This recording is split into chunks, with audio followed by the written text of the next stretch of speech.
نو عبدالرحمن بابا فرمایي وایي که په عمر مړېدل غواړې دا نشته، که په عمر مړېدل غواړې دا نشته، او یا د مرګه خلاصېدل غواړې دا هم نشته، او د اوربشو نه غنم نه پیدا کېږي چې ازغي کرې او ګل غواړې دا هم نشته، او د پولیسرات په نرۍ لاره د منزل دی په هوا که تېرېدل غواړې دا هم نشته.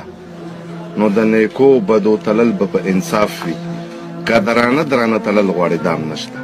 نو رب رحیم دی خو زمونږ عمل به ګوري، که په سوال جنت ته تلل غواړې دا هم نشته.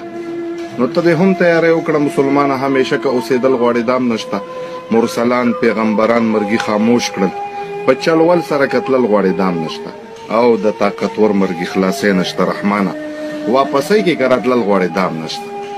او خدای خبر چې د دین کار کې ولې لټې په تنه باندې د اوښ په شانتې غټې، په قیام او په رکوع باندې پوه نه شوې، په منځه کې دې خوږېږي د ملا پټې، او د دنیا دپاره ښه تعلیم یافتی لکه قارون، خو د مذهب دپاره نه پوهېږي جټې. نو د دنیا ګټه پوره نه شوه رحمانه، نورې وکړه اخرت دپاره ګټې. وایي په خپل ځان کې خوند پیدا کړه چې خوند واخلې د جهانه، داسې مه وایه رحمانه چې بېکاره زمانه شوه. او وایي څنګه ځان چې د انسان په ټولي بولې، هر انسان ته د انسان په نظر ګوره.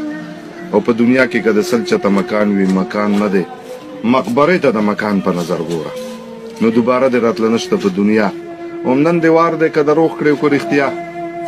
خو که اوچتې مرتبې د چا په کار وي، ښایسته کار دی د دعوت په دې دنیا. او که محنت او مشقت دی بس د دین دی، په کار نه دی بل محنت په دې دنیا.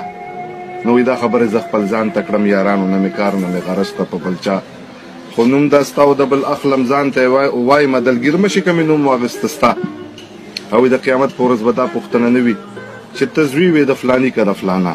نو اخر کمې خبرې تکبر نه ته ډکړی، دوکه مه شي د دې عمر په بقا، که تمام جهان په خپله ګېډه وخوري، یاد به نه شي په درود او په ثنا، که تمامه دنیا واړه سره عمل شي زیات به نه کړي ستا قسمت په دې دنیا.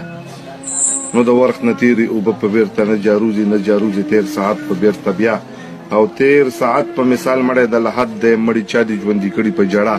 نو وایي ګوره ما عبدالرحمن باندې ټول عمر داسې تېر شو لکه تېر شي یو ساعت د دې دنیا. نو وایي ګوره څه شو نن شاهان او سلطانان، هېڅ نیمګړی په چا نه شو دا جهان. که هزار هزار پناه شي په یو دم کې، بیا پیدا شي په یو دم کې هزاران. پیغمبر غوندې هستي د دنیا لاړه، دا دنیا ویرانه نشوه په هجران.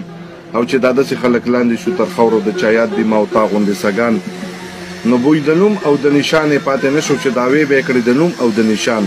که غلبیل کړم د تمامې دنیا خاورې، بیا به نه مومم د راو شاه جهان، چې به یې ته په دواړو سترګو ښکلولې ګوره څه شوې هغه خولې